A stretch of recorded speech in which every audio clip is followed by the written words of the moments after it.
যথেষ্ট ইঙ্গিত আমরা পেয়েছি, যথেষ্ট বাস্তব আচরণ আমরা দেখেছি, এবং এতে কোনো সন্দেহ নাই যে ভারত বাংলাদেশের স্বাধীন অস্তিত্বে বিশ্বাস করে না।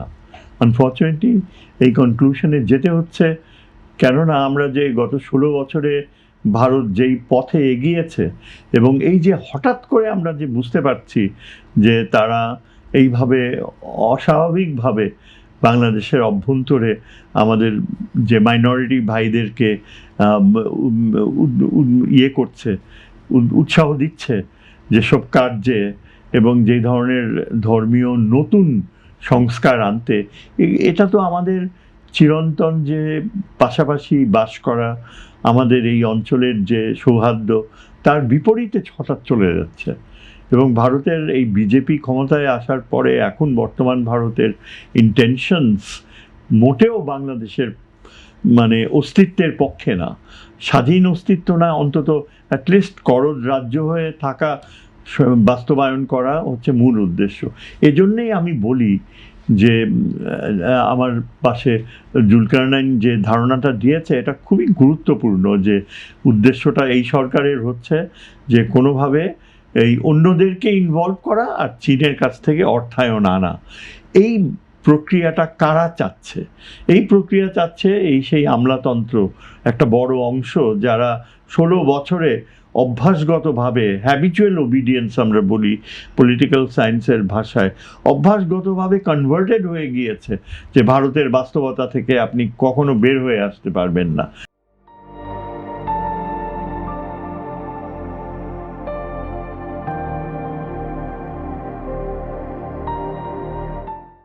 ভারতকে আপনার কাছে রাখতেই হবে। অথচ এটা প্রমাণিত হয়েছে গত 1.5 বছরে আমাদের এই প্রফেসর ইউনূসের গভর্নমেন্টে, যে ভারতের সহযোগিতা ছাড়া আমরা খুব ভালোভাবেই অনেক ইনিশিয়েটিভ নিতে পেরেছি। সবচেয়ে বড় কথা হচ্ছে প্রতিরক্ষা ইনিশিয়েটিভ, যেখানে আমরা একেবারেই ভারতের নিয়ন্ত্রণ থেকে বের হয়ে এসে আমাদের সামরিক যে সামর্থ্য সেটা আবার গড়ে তোলার প্রয়াস নিতে পেরেছি, যার ধারাবাহিকতা এখন কন্টিনিউ করতেছে। এই যে প্রক্রিয়াটা প্রফেসর ইউনূস শুরু করে দিয়েছে, এবং এর পেছনে সবচেয়ে শক্তিশালী রোল ছিল আমাদের অত্যন্ত যোগ্য পররাষ্ট্রমন্ত্রী ডক্টর খলিল, যিনি দীর্ঘ সময় জাতিসংঘে সুনামের সাথে কাজ করেছেন এবং বাংলাদেশের ইমেজকে, বাংলাদেশের স্বার্থকে সেখানে অত্যন্ত যোগ্যতার সাথে তুলে ধরেছে। জেনারেল অ্যাসেম্বলির প্রেসিডেন্সিতে পেয়ে ভারতকে পরাজিত করা, ইসরায়েলি লবিকে পরাজিত করা, এবং সর্বোচ্চ মার্কিন যুক্তরাষ্ট্রের সমর্থন আদায় করে নেওয়া। প্রশ্নটা ছিল নিষিদ্ধ ঘোষিত আওয়ামী লীগ রাজকে প্রতিষ্ঠা বার্ষিকী, তার 17 বছরের দুঃশাসনকে আপনি কিভাবে মূল্যায়ন করছেন?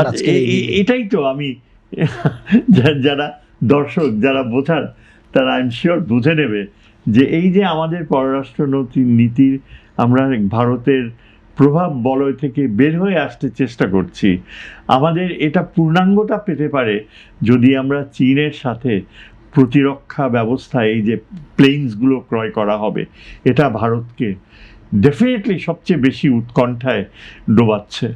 আমাদের স্বার্থ হওয়া উচিত এখন, যেটা আমার মনে হয় নতুন প্রজন্ম চায়, এবং যারা সামরিক বাহিনী ও রাজনীতিতে এই যে নতুন প্রজন্ম যে আসছে, আপনি ওদের দেখেন বিশ্ববিদ্যালয়গুলোর প্রতিটি প্রাইভেট ও পাবলিক বিশ্ববিদ্যালয়ের যারা ছাত্র শিক্ষিত, যারা রাজনীতিতে ঢুকছে, এরা কিন্তু প্রচণ্ড শক্তিশালীভাবে ভারতকে প্রত্যাখ্যান করছে। আপনি তাদেরকে যদি ইম্যাজিন করেন, কিছু বার্ধক্যে জনিত ব্যক্তি, বুদ্ধিজীবী শ্রেণীর মধ্যে কিছু ব্যক্তি যারা ভারতের প্রচণ্ড আর্থিক মানে প্রভাবান্বিত, তাদেরকে বাদ দিলে নতুন প্রজন্ম এবং নতুন বুদ্ধিজীবী শ্রেণী তারা কিন্তু বুঝে গিয়েছে ভারতের খেলা। ভারত বাংলাদেশকে নিয়ে আমাদের স্বার্থ হচ্ছে আমরা ভারতকে যতদূর সম্ভব দূরত্ব রেখে চীনকে যথাযথ গুরুত্ব দেব। এবং ইম্পর্টেন্ট পয়েন্ট হচ্ছে, আমি আপনাকে আস্থার সাথে বলতে পারি যে মার্কিন যুক্তরাষ্ট্র কিন্তু আমাদের এই চীন নীতি সম্পূর্ণ সমর্থন করে। এটা হয়তো অনেকে জানে না, কিন্তু আমি আপনাকে একেবারে সর্বোচ্চ সোর্স থেকে জেনে এটা বলছি যে মার্কিন রাষ্ট্রদূত চীন সফরের আগে 2 দিন আগে ডক্টর পররাষ্ট্রমন্ত্রীর সাথে দীর্ঘ আলোচনা হয়েছে। মার্কিন প্রশাসনের একটা বড় অংশ আমাদের পররাষ্ট্রমন্ত্রীর সাথে অত্যন্ত সৌহার্দ্যপূর্ণ সম্পর্ক। আন্তর্জাতিক সম্পর্কে কিন্তু ব্যক্তিগত যে যোগাযোগগুলি এগুলো কিন্তু অত্যন্ত গুরুত্ব, এবং আমাদের পররাষ্ট্রমন্ত্রী এই ভারতকে ডিল করার বেলায় এমনভাবে সার্থক হয়েছে যে ভারতীয় প্রধানমন্ত্রী কিন্তু কোনোভাবেই সেই স্তরে যেতে পারেনি, এবং সেজন্যেই দেখেন ভারত পুরাপুরি ইসরায়েলি লবিকে সাথে যোগ দিয়েও কিন্তু বাংলাদেশকে পরাজিত করতে পারেনি, এবং মার্কিন যুক্তরাষ্ট্র ছিল মূল চাবিকাঠি।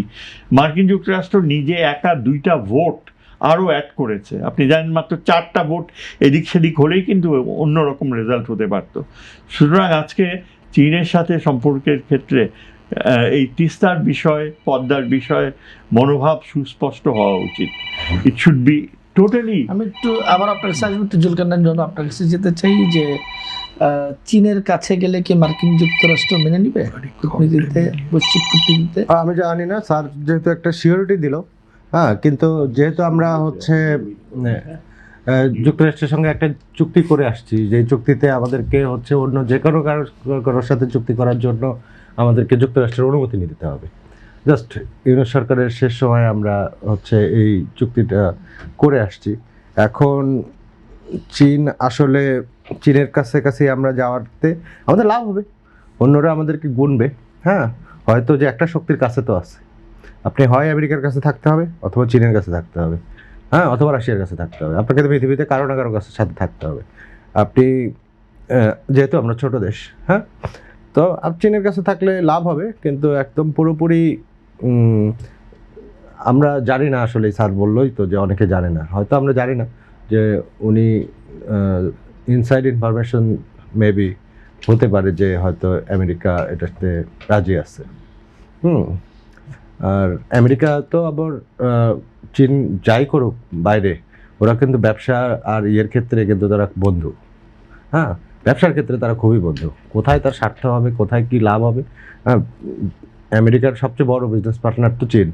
হ্যাঁ, তো সেই ক্ষেত্রে হতেও পারে এটা, আমি এই ব্যাপারে শিওর না। আমি একটু এই ব্যাপারে যদি জি, মানে আমার ইনফরমেশনটা ইয়ে করি, সেটা হচ্ছে এই যে দেখেন মার্কিন যুক্তরাষ্ট্র কিন্তু ভারতের সাথে সম্পর্কের ক্ষেত্রে একটা বাস্তব পরিস্থিতি দেখতে পাচ্ছে যে ভারত কোনোভাবে তার সামরিক সামর্থ্য, মার্কিন যে প্রভাব বলয় মিত্রতার সম্পর্ক, সেখানে প্রয়োগ করবে না। ভারতের কাছে যে দূরত্ব হয়েছে সেটা বোঝা যায় যে America Indo Pacific doctrine strategy থেকে সরে এখন ইন্ডো বাদ দিয়ে প্যাসিফিক স্ট্র্যাটেজিতে চলে আসছে। কোয়াডে ভারতের অবস্থান এখন অত্যন্ত কি বলে নেগেটিভ হয়ে গিয়েছে। প্রেসিডেন্ট ট্রাম্প প্রত্যেক দিন, গতকালও সে পাকিস্তানের নেতৃত্ব, পাকিস্তানের প্রধানমন্ত্রী ও আর্মি চিফকে ভূয়সী প্রশংসা করেছে। ভারতের এগুলো কিন্তু সরাসরি ভারতের সাথে দূরত্ব স্থাপন করেছে। এমন কিছু আমেরিকার সেক্রেটারি অফ স্টেট ভারতে যে খুবই ডিসঅ্যাপয়েন্টেড হয়ে ফেরত গিয়েছে।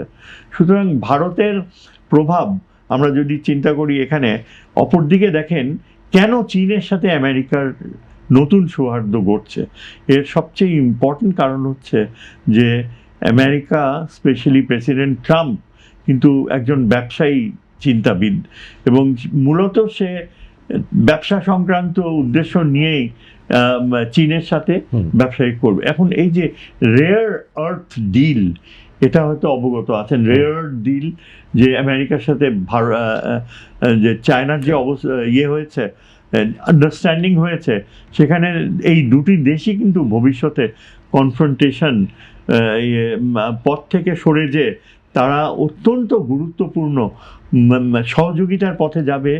আগামী বিশ্ব অর্থনীতিতে যে এনার্জি, যেটা রেয়ার আর্থ, টাইটানিয়াম সহ অন্যান্য মিনারেলস আবিষ্কার করা প্রক্রিয়া শুরু হচ্ছে সাউথ ইস্ট এশিয়ায়, চায়নায়।